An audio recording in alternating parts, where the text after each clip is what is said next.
Selamat pagi anak-anak. Om Swastiastu. Assalamualaikum warahmatullahi wabarakatuh. Salam sejahtera untuk kita semua. Namo Buddhaya, salam kebajikan.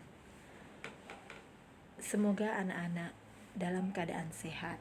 Baiklah anak-anak, pada pembelajaran kita hari ini, Ibu akan lanjut ke bab 2, yaitu tentang materi teks eksposisi. Sebelum kita mempelajari apa itu teks eksposisi, coba kalian perhatikan dulu tujuan pembelajaran kita. Yang pertama, menggali struktur, isi, permasalahan, argumen, pengetahuan, dan rekomendasi kebahasaan dalam teks eksposisi yang didengar atau dibaca. Kemudian yang kedua, menyusun teks eksposisi dengan memperhatikan struktur, isi, permasalahan, argumen, pengetahuan, rekomendasi, dan kebahasaan. Kemudian tujuan yang ketiga itu adalah anak-anak mampu mempresentasikan, mengomentari, dan merevisi teks eksposisi yang telah disusun. Selanjutnya, apa itu teks eksposisi? Jadi teks eksposisi itu adalah sebuah teks yang isinya berisi informasi dan pengetahuan yang memuat secara singkat dan padat.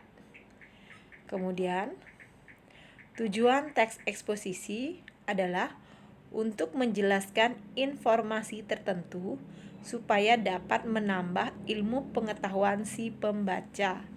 Sehingga dengan membaca teks tersebut, maka pembaca akan memperoleh pengetahuan secara rinci dari kejadian tersebut. Ciri-ciri teks eksposisi. Yang pertama itu menjelaskan informasi-informasi pengetahuan. Yang kedua, gaya informasi yang mengajak. Terkadang menjawab pertanyaan apa, siapa, kapan, di mana, mengapa, dan bagaimana. Selanjutnya, berupaya menjelaskan tentang sesuatu, singkat, padat, dan akurat. Penyampaian lugas, serta menggunakan bahasa yang baku.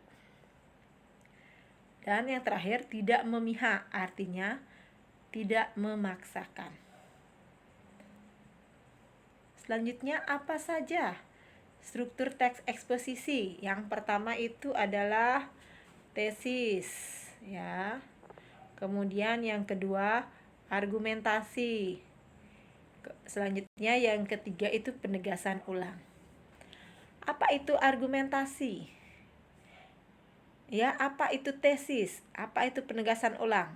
Kita mulai dari struktur yang pertama yaitu tesis. Tesis merupakan gagasan utama atau prediksi penulis tentang sebuah permasalahan yang berdasarkan fakta. Selanjutnya, argumentasi merupakan penjelasan secara lebih mendalam pernyataan pendapat yang diyakini kebenarannya oleh penulis melalui pengungkapan fakta-fakta sebagai penjelasan argumen penulis. Yang terakhir, penegasan ulang. Penegasan ulang adalah penguatan kembali atas pendapat yang telah ditunjang oleh fakta-fakta dalam bagian argumentasi bagian sebelumnya.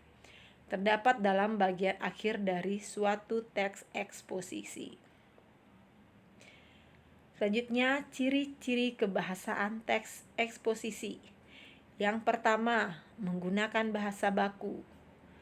Kemudian, menggunakan pronomina. Ya, pronomina ini digunakan dalam menyatakan pendapat. Selanjutnya, yang ketiga, menggunakan konjungsi. Konjungsi digunakan untuk menghubungkan fakta-fakta supaya fakta yang disajikan runtut. Selanjutnya, menggunakan kata kerja digunakan untuk menyatakan perbuatan atau tindakan, proses, dan keadaan. Ya. Berikutnya, menggunakan kata sifat digunakan untuk menerangkan sifat, keadaan, watak, dan tabiat orang atau hewan atau benda. Ya. Kemudian menggunakan kata keterangan. Digunakan untuk memberikan keterangan kepada orang lain. Dan yang terakhir menggunakan kata benda, yaitu kata yang mengacu kepada suatu benda. Contoh teks eksposisi, silakan anak-anak bisa dibaca. Ya. Saya dibaca ya, ini judulnya tentang peningkatan pendidikan. Ya, bisa anak-anak baca, silakan. Ini sudah ditentukan strukturnya, tesisnya yang mana, kemudian argumentasinya yang mana, dan terakhir penegasan ulang. Coba silakan diperhatikan, dibaca dulu.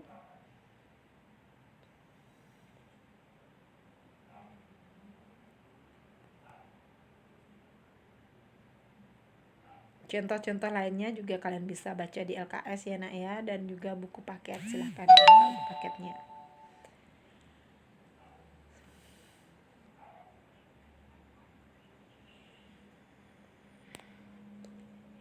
Ya, itu contoh teks eksposisi.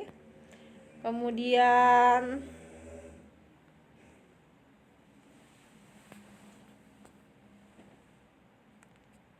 ya, ini ya, kita menentukan atau membedakan fakta dan opini. Ya, apa itu fakta? Ya. Apa itu fakta? Fakta merupakan kejadian, peristiwa, hal, atau objek yang ada di sekitar kita. Oleh karena itu, fakta selalu bersifat faktual, sesuai dengan fakta dan apa adanya, sesuai dengan keadaan yang sebenarnya. Ya, contohnya di sini. Ya, pada tahun 2007 internet telah dimanfaatkan orang Indonesia untuk berbagai keperluan.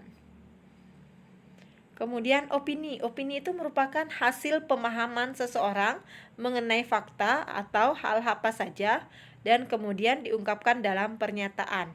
Oleh karena itu, opini bisa benar dan bisa juga salah. Contoh, penggunaan internet oleh orang Indonesia cenderung untuk hal-hal negatif. Pernyataan ini bisa salah tergantung konteksnya. Ya, ini cara kalian membedakan yang mana fakta, yang mana opini. Ya, kalau fakta itu adalah sepotong informasi yang dapat dibuktikan dengan bukti nyata. Jadi ada data yang menyatakan sebuah fakta ya, ada bukti yang mendukung. Sedangkan opini itu adalah pandangan atau penilaian tentang sesuatu. Ya, jadi ini bersifat subjektif, pendapat seseorang. Ya, opini itu sama dengan pendapat, penilaian. Selanjutnya, fakta itu dapat dibuktikan atau diverifikasi dengan bukti. Ada data. Kalau opini tidak dapat dibuktikan dengan bukti.